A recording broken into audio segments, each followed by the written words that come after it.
Ah, good. There you are.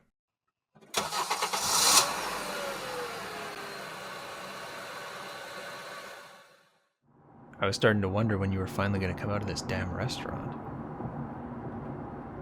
So, did you have a good time? Why did you even decide to come in the first place? I thought you said these people bullied the crap out of you when you were in school. Why would you ever want to put yourself in a situation where they can just take advantage of you and make fun of you again? Okay, yeah, sure, it has been 10 years since you graduated, but what difference does that make?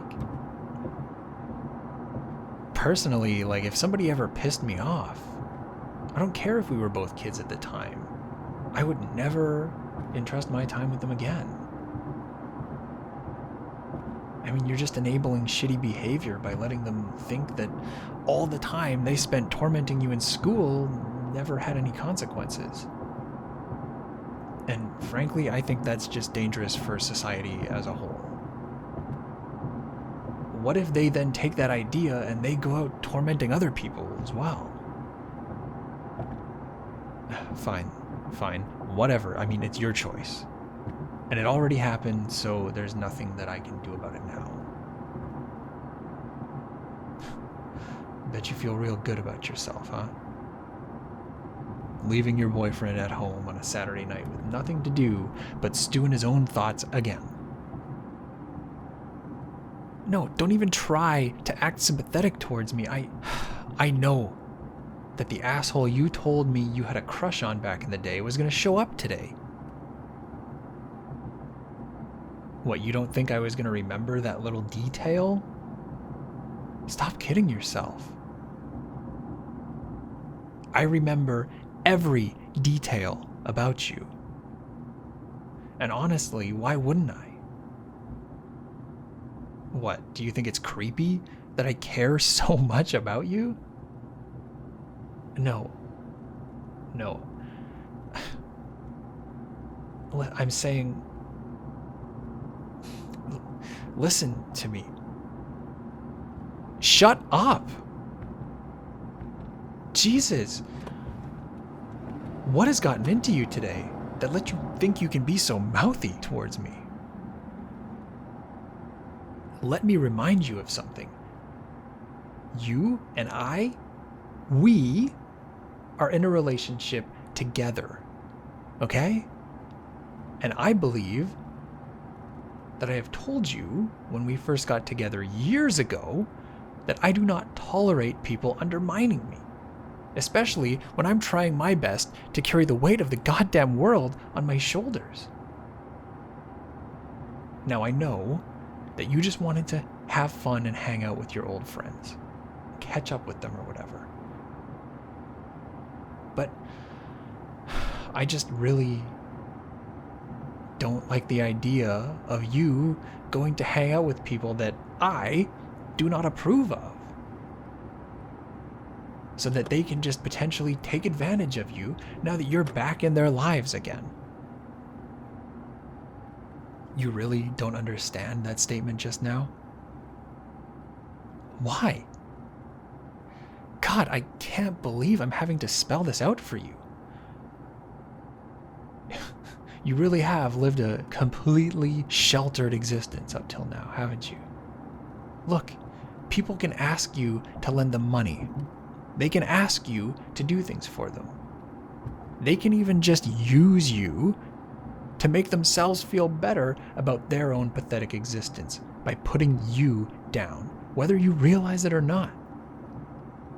And from what it sounds like, that's exactly what these quote-unquote friends did to you back in school. Would you actually be happy with letting something like that happen to you again?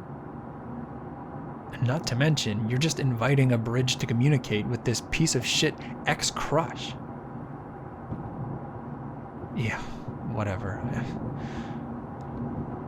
You can say that nothing ever happened between the two of you, but how will you know that he'll never try to make a move on you in the future? Did you even mention me during your whole little get-together? No. Yeah. Great. Now you're being silent with me. That's what I thought. You never even cared about me in the first place, did you? Here I am, completely and utterly in love with you. And you just treat me like shit over and over again. Well, I'm not going to accept it anymore.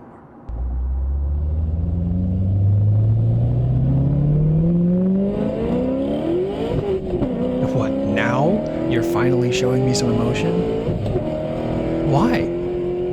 Answer me. Is it because you love me and you feel bad that I'm in so much distress? Or is it because you're scared that I'm driving so fast? Everything is about you, isn't it? You never cared about me at all. Not even for a second. No, you don't love me. Don't lie to yourself like that. You have never loved me. In fact, I think you're incapable of love. You have no idea what that word even means, do you? I mean, if you did, you never would have tortured me the way that you just did tonight. You know I don't like to be alone with my thoughts. Yet you let me sit there for hours while you went off by yourself, laughing and having fun. Do I really mean nothing to you? No, don't you dare say that. You are not sorry. You're just sorry for yourself. That you hurt me and you have to deal with the anxiety of me driving you home. God, the thought of another man talking to you, laughing with you, hell, touching you, it makes me sick. Honestly, it makes me lose all of my respect for you. And this is probably no secret, but I really, really hated being alive before I met you. Every day was always the same routine. The world was just so boring and mundane. I mean, nothing brought me any joy in life. And I couldn't imagine having to endure another 60 years of that existence. To be honest, I was really considering just ending it all before I met you. There's just no point in living anymore. Everything was so boring and exhausting, but you showed me what was possible. You taught me how it feels to want to love and protect someone. You made me feel like I was normal for the first time, because I could finally feel my primal urge to protect someone, something precious. But I guess all of that didn't mean much to you now, did it? I can tell that you've been pulling yourself away from me since way before today. I know you've been keeping in contact with your friends, and especially with him. What, did you think you could hide it from me forever? No, don't waste your breath trying to explain it to me. I'm not letting you off the hook this time. Why did you have to show me how great life can be and how happy I can become, only to also make it possible to show me the deepest depth of misery? It's really not fair.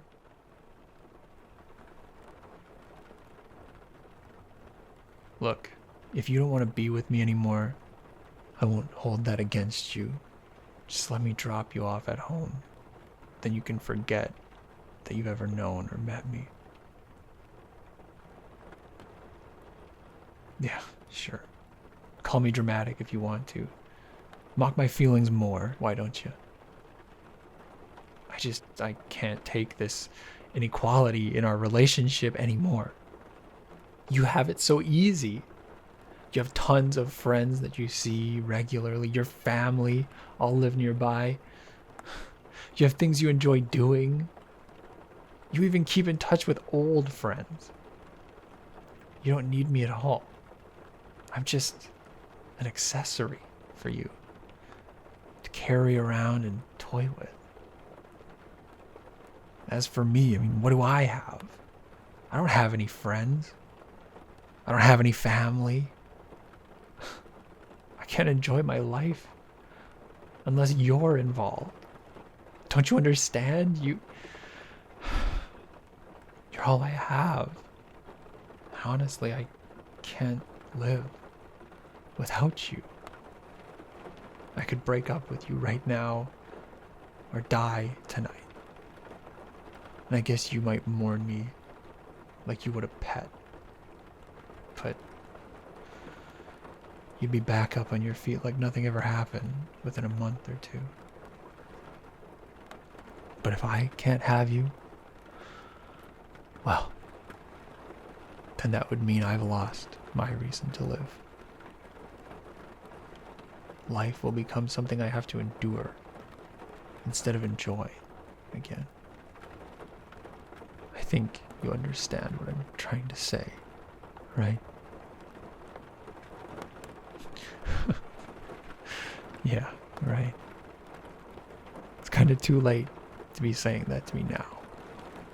I know you're just saying that to make me feel better and to save yourself from a guilty conscience. If you really wanted to save me that much, does that mean you're willing to sacrifice your life for me? You do understand what you're saying to me right now, right? Because if you don't, then I don't need your sympathy. I'll be fine on my own.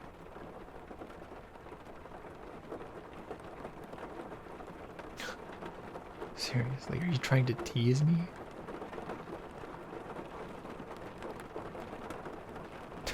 Dumbass. Well, whatever. I guess I'll take you home now, like I said I would. I'm sorry for this long detour. It sounds like the weather is starting to turn on us, too. Put your seatbelt back on, okay? Hey, will you hold my hand? Thanks. Look, I'm really sorry about my outburst just now. I don't know why, but sometimes I feel like this other me just takes over and I lose control of myself. And I'm sorry I keep hurting you like this over and over again. I know I'm just a pathetic and flawed idiot, but thank you for staying with me. Really, it means a lot to me, and I know this is kind of late now, all things considered, but I love you, too. Will we see each other tomorrow? We'll still go to the bookstore, like you promised, right? And have lunch together? Great. I'll pick you up tomorrow. Huh?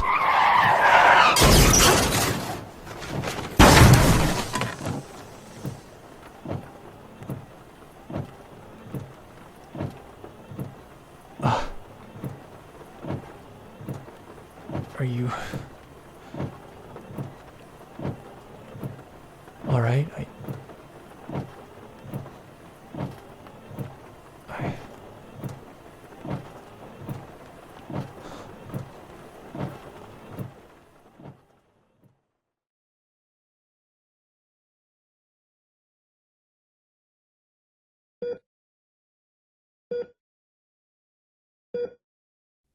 Oh, hey. You're finally awake. How are you doing? You've been in a coma for a while. Stay right here for me. I'm going to get the doctor and your family a call. So, you must be wondering why you've got all these implements shoved into your body. Don't worry. We'll take them off gradually after the doctor does a few checks. I just hope it's not too uncomfortable for you in the meantime. I guess you're not exactly able to respond to me right now, can you? It's okay. I know you're in there and that you can hear me.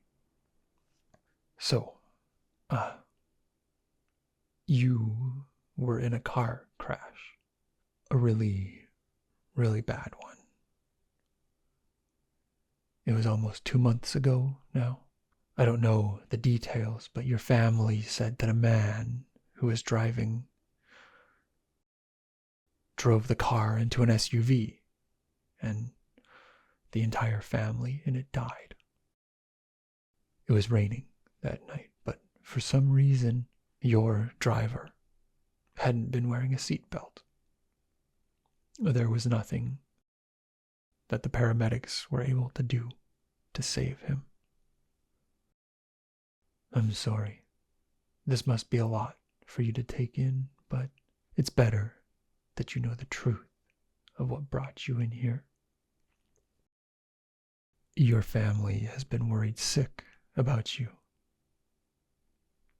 Well, I am glad that I finally have someone to talk to now during these boring shifts.